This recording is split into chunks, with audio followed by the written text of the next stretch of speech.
Assalamualaikum warahmatullahi wabarakatuh. Perkenalkan, nama saya Alfi Saila Rizky dengan NIM 2051050101018. Di sini saya akan memberi tanggapan terkait video dari Bapak Wadud dengan judul Perhitungan Pendapatan Nasional. Pertama, di sini saya akan menjelaskan definisi pendapatan nasional. Pendapatan nasional adalah nilai total output akhir suatu negara dari semua barang dan jasa yang diproduksi dalam satu tahun.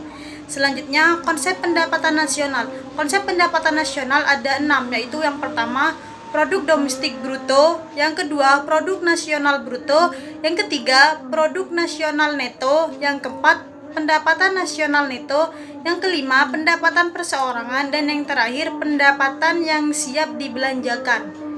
Pengertian dari produk domestik bruto yaitu produk domestik bruto juga bisa disebut dengan gross domestic product, merupakan jumlah produk baik barang maupun jasa yang dihasilkan oleh unit-unit produksi di dalam batas wilayah suatu negara atau domestik selama 1 tahun.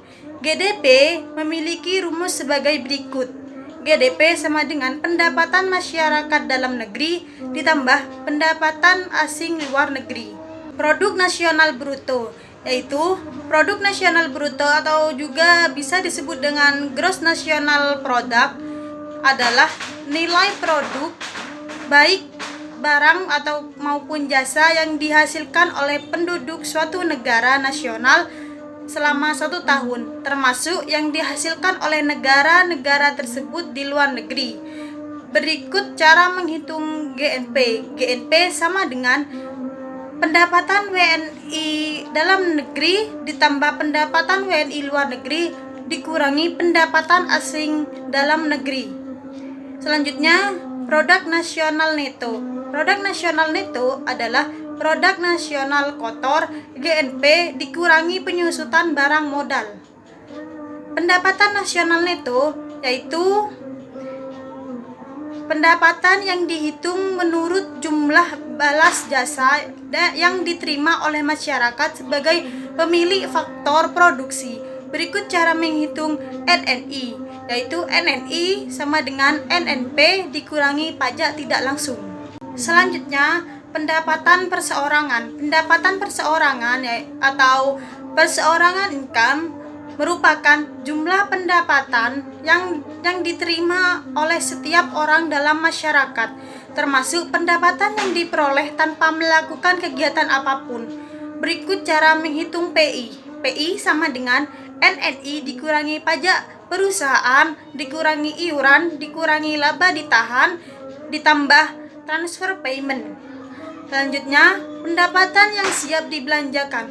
Pendapatan yang siap dibelanjakan atau disebut dengan disposable income adalah pendapatan yang siap untuk dimanfaatkan guna membeli barang dan jasa konsumsi dan selebihnya menjadi tabungan yang disalurkan menjadi investasi.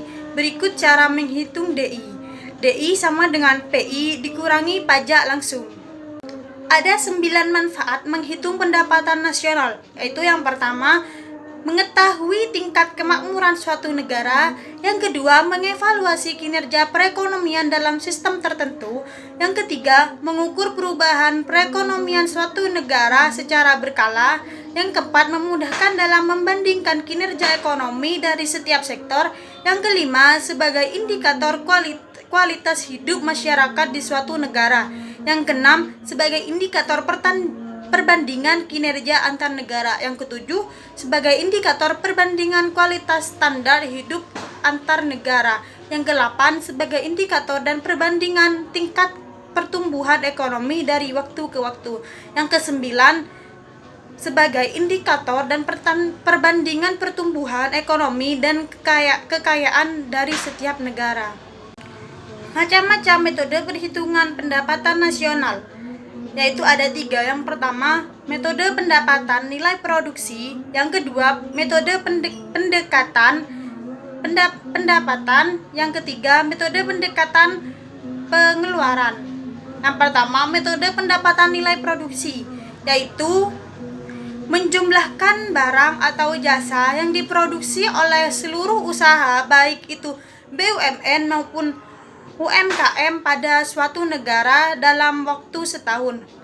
Rumusnya yaitu Y sama dengan P1 kali Q1 ditambah P2 dikali Q2 ditambah P3 kali Q3 ditambah seterusnya seperti itu ditambah PN kali QN. Selanjutnya metode pendekatan pendapatan. Metode pendapatan nasional dengan menghitung jumlah pendapatan dari berbagai faktor produksi yang memberi sumbangan terhadap proses produksi. Rumusnya yaitu Y sama dengan W ditambah R ditambah I ditambah P. Selanjutnya metode pendekatan pengeluaran. Metode pendekatan pengeluaran adalah menjumlahkan suatu pengeluaran dari rumah tangga, perusahaan, pemerintah, dan masyarakat pada periode tertentu. Rumusnya yaitu Y sama dengan C ditambah I ditambah G dalam kurun X dikurangi M, tutup kurung. Selanjutnya pendapatan nasional dalam perspektif ekonomi Islam, yaitu yang pertama, pendapatan nasional harus dapat mengukur penyebaran pendapatan individu rumah tangga. Yang kedua, pendapatan nasional harus dapat mengukur produksi di sektor pedesaan. Yang ketiga, pendapatan nasional harus dapat mengukur kesejahteraan ekonomi Islam. Yang terakhir, perhitungan pendapatan nasional sebagai ukuran dari kesejahteraan nasional Islam, sosial Islam melalui pendugaan nilai santunan antar saudara dan sedekah. Sumber-sumber pendapatan nasional dalam ekonomi Islam yaitu ada 9. Yang pertama ghanimah, yang kedua sedekah, yang ketiga infak, yang keempat zakat, yang kelima uzur, yang keenam jizyah, yang ketujuh haraj, yang ke-8 pajak tambang dan harta karun, yang ke-9 mungkin hanya itu tanggapan video dari saya. Kurang lebihnya saya mohon maaf. Wassalamualaikum warahmatullahi wabarakatuh.